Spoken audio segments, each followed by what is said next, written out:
Oke, jadi mari kita coba bahas lagi mengenai serialnya dari Oshinoko. Dan kali ini tuh mengenai alasan dari Aqua yang tidak langsung membunuh bapaknya. Ya, tapi sebelumnya karena video kali ini tuh sendiri bakalan mengandung spoiler, jadi jika kalian tidak keberatan, yuk mari kita coba bahas. Nah, sejak Aqua mengetahui kalau Hikaru adalah ayah kandungnya dari hasil pencariannya si Akane, lantas kenapa si Aqua ini tuh tidak langsung mencari Hikaru dan membunuhnya gitu? Kenapa begitu gitu kan? Ya, bagi Aqua yang sudah menunggu cukup lama untuk bisa bertemu dengan orang yang sedang dia cari, Aqua lebih memilih untuk santai dulu nggak sih gitu kan? Daripada langsung bertemu sama si Hikaru itu sendiri gitu.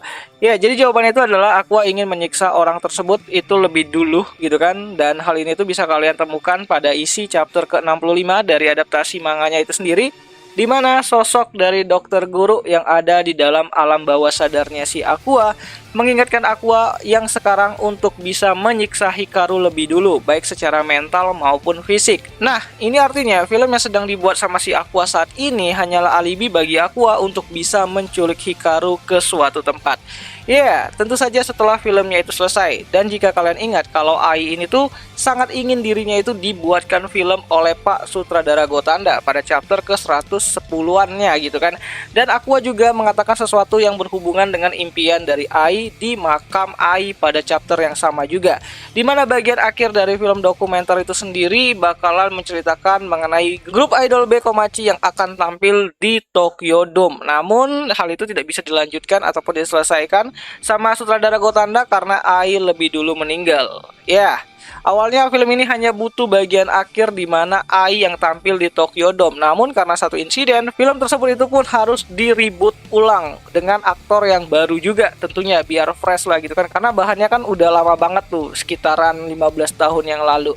Dimana bagian keseluruhan akan dibuat lebih fokus ke beberapa insiden besar mengenai Ai yang bertemu dengan Hikaru, bagaimana insiden yang terjadi di rumah sakit, bagaimana insiden mengenai penusukan yang terjadi di episode satunya itu sendiri, dan mengenai bagian akhir dari rencana Hikaru yang belum terselesaikan. Apa itu? Ya, bisa saja itu adalah sesuatu yang berkaitan dengan alasan kenapa Hikaru melakukan hunting pada beberapa artis berbakat. Dan alasan bagaimana Aqua bisa tahu itu berada di rekaman DVD yang Aqua terima dari Ai melalui Pak Sutradara Gotanda.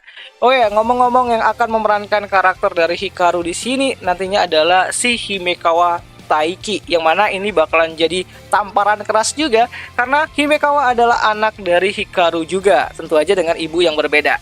Maka dari itu Aqua berencana untuk membuat sebuah propaganda melalui film tersebut, film yang cukup kuat untuk bisa menarik simpati banyak orang dan memojokkan salah satu pihak yang kita kenal sebagai Hikaru. Dan saat Hikaru dikenal sebagai seorang penjahat, kehilangan kepercayaan dari para investornya, bahkan tindakan tersebut bisa memiskinkan Hikaru dan membuatnya itu menjadi sosok yang paling dibenci di dalam sejarah industri hiburan itu sendiri adalah tujuan utama dari si Aqua. Dan saat semua orang itu sudah mulai membenci Hikaru, saat itulah Hikaru akan diculik oleh Aqua untuk disiksa. Ya, dengan ini tujuan Aqua yang ingin menghancurkan Hikaru baik secara mental maupun fisik akan terlaksana. So, lagi-lagi ini hanyalah sebuah teori yang mana aku pikir Hikaru tidak mungkin hanya diam saja mengikuti apa yang telah Aqua rencanakan. Dan mungkin itulah salah satu alasan kenapa Aqua tidak langsung menemui Hikaru dan membunuhnya. Bahkan Aqua juga tidak memberikan nama Hikaru kepada Pak Manajer lamanya si Ai, karena dia tahu kalau Pak Manajer akan langsung membunuh Hikaru tanpa basa-basi gitu. So, bagaimana menurut kalian? Apakah kalian punya pendapat lain? Kenapa Aqua itu tidak langsung datang ke tempatnya Hikaru dan menikamnya? Coba tulis pendapat kalian di kolom komentar. Siapa tahu teori kalian itu menarik untuk kita bahas gitu. Dan seperti biasa, sampai jumpa di video yang selanjutnya. Jani.